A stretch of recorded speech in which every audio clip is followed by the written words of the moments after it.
Assalamu alaikum wa rahmatullah. Donc on se retrouve avec quand même un plaisir pour une vidéo rapidement, Inch'Allah.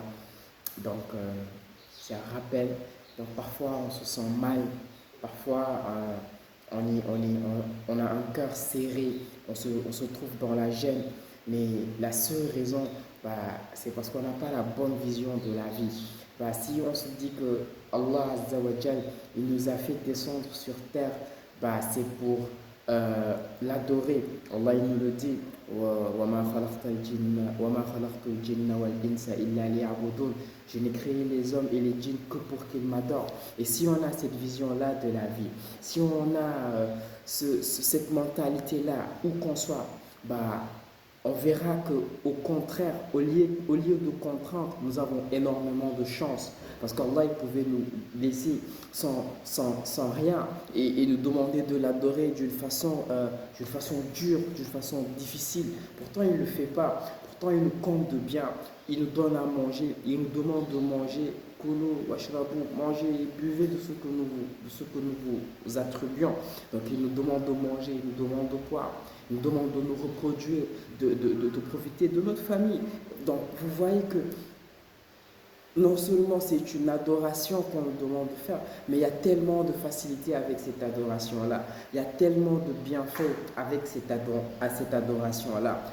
Si on a une autre vision de la vie, celle de je suis venu sur terre, c'est pour m'amuser, c'est pour profiter de la vie d'ici-bas. Mais là, maintenant, ce seront des contraintes qui s'offriront à nous. Ce seront des contraintes de moyens, ce seront des contraintes de temps, ce seront des contraintes de santé, etc., etc.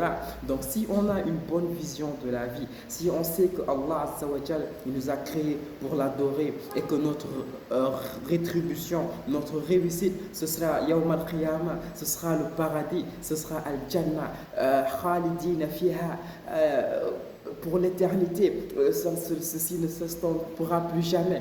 Si on sait ça et on sait qu'on est sur terre pour adorer Allah et qu'on regarde notre situation et qu'on regarde les bienfaits dont on est doté, de la paix, alhamdoulilah, on a un endroit où dormir, on a un endroit où vivre, on a de quoi manger, on a de quoi boire, on a tout ce qu'il faut, fatabarakallah. Donc, si on a cette vision, je suis sur terre pour adorer Allah et Allah il me compte déjà sur terre de tellement de choses.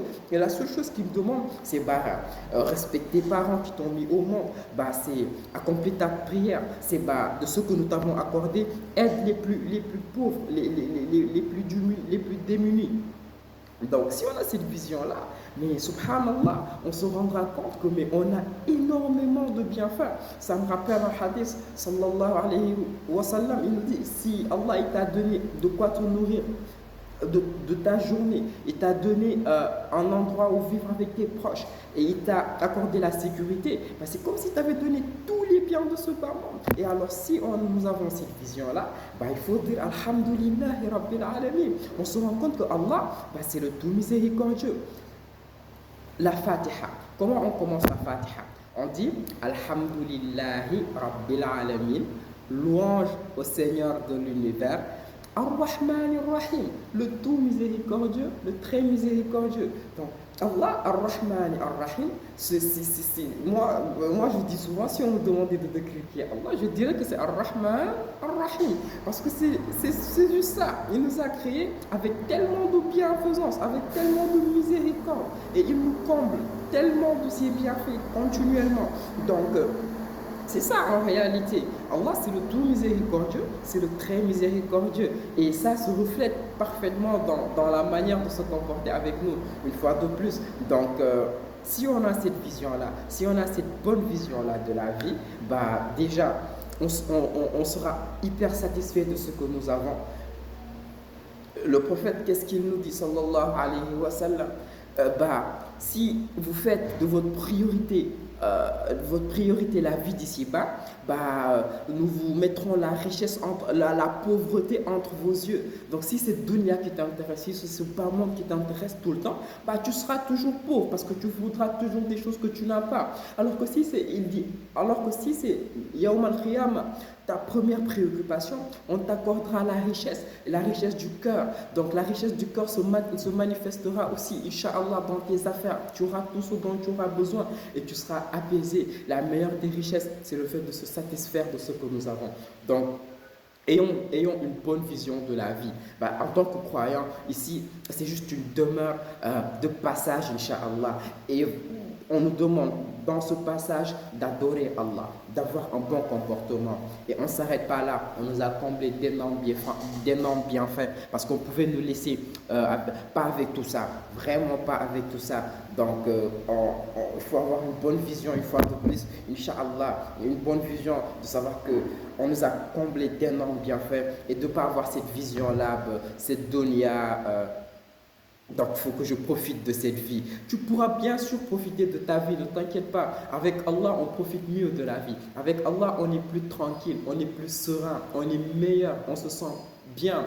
Tu vois, quand tu accomplis ta salat, quand tu te purifies, c'est un ayat que j'utilise très souvent.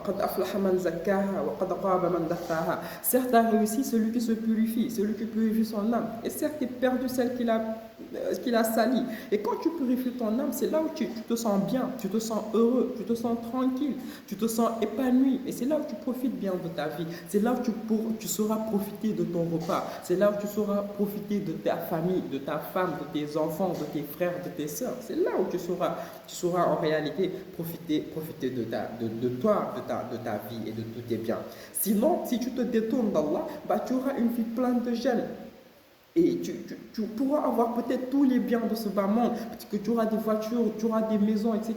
Mais tu n'en profiteras pas, parce que ce qui fait vraiment profiter, c'est Allah Azza wa Jal. Tu peux avoir tous les biens et ne pas être heureux, et tu peux avoir très peu de biens et être le plus heureux du monde. Donc ayons la bonne vision, et surtout soyons de ceux qui louent et de ceux qui remercient Allah. Et vous voyez même, Ar-Rahman Ar-Rahim, ça vient en deuxième position. Le premier verset, c'est Alhamdulillah, c'est la louange. La louange, toutes les louanges, tous les remerciements, toutes les éloges, subhanallah, sont à Allah Azza wa Jal, celui qui nous a créés alors que nous n'étions rien, celui qui nous a donné tout ce que nous avons alors que nous ne possédions rien, celui qui nous a accordé nos facultés alors que nous ne pouvons rien. Donc c'est à Allah que nous devons tout ce que nous avons. Remercions-le et ne soyons pas parmi les ingrats, car Allah il déteste les ingrats. Donc soyons parmi du nombre des reconnaissants, adorons Allah, accomplissons notre prière et vivons dans le bien. Voici la vraie réussite. Ne nous laissons pas perdre, ne nous laissons pas distraire. Une fois de plus, mon message, c'est ayons une bonne vision de la vie et ainsi nous serons heureux, Inch'Allah. On espère que ceci sera profitable et qu'on l'appliquera, qu'après avoir vu cette vidéo, on dira mais Alhamdulillah, mais c'est vrai, moi j'ai tellement de choses, j'ai une famille, j'ai des frères, j'ai un toit, j'ai la paix, j'ai la santé, Alhamdulillah. Remercions Allah et sachant que cette vie, c'est juste un passage et que nous rendrons compte un jour et ce sera soit Al-Jannah, soit Al-Nar, soit le paradis, soit l'enfer. Et voici les vraies demeures, parce que ce sont des demeures éternelles. Et le châtiment, donc Allah nous en préserve, parce que c'est quelque chose d'hyper difficile, Même sur terre, une petite épreuve, c'est difficile pour un être. Que dire du châtiment éternel d'Allah Azza wa Jal? Mais à réfléchir, c'est un châtiment qui sera mérité parce que c'est un châtiment qui sera accordé à ceux qui se sont vraiment détournés, à ceux qui n'auront pas vraiment réfléchi, à ceux qui n'auront pas vraiment fait un petit effort. Car vraiment, Allah, il mérite qu'on fasse des efforts pour lui. Il mérite vraiment que nous soyons reconnaissants. Il mérite vraiment que nous nous vouons un culte exclusif à lui et à lui seul, fatabarakallah. Il le mérite vraiment. Donc si ceux qui se détournent, ce sont vraiment des ingrats. Et pire que ceux qui se détournent, ceux qui font que les autres vivent dans l'égarement, eux, donc vraiment, c'est vraiment quelque chose de mal et ce sont des choses qui sont là. Il y a des gens qui traînent un peu dans ça, qui sont des égareurs, je peux dire. Donc, subhanallah, qu'Allah nous guide vers un droit chemin. Dunya, je suis vraiment désolé, je pense que mon smartphone il est tombé, mais en tout cas, donc fit dunya, on ne peut pas avoir meilleur que le din de la religion d'Allah. Donc vivons dans cela. Subhanakallahumma wa bihamdik, nashhadu an la ilaha illa anta, astaghfiruka wa atubu ilayk. Donc on invoque Allah de nous augmenter, de nous purifier et de nous guider. Assalamu alaikum wa rahmatullahi wa barakatuh.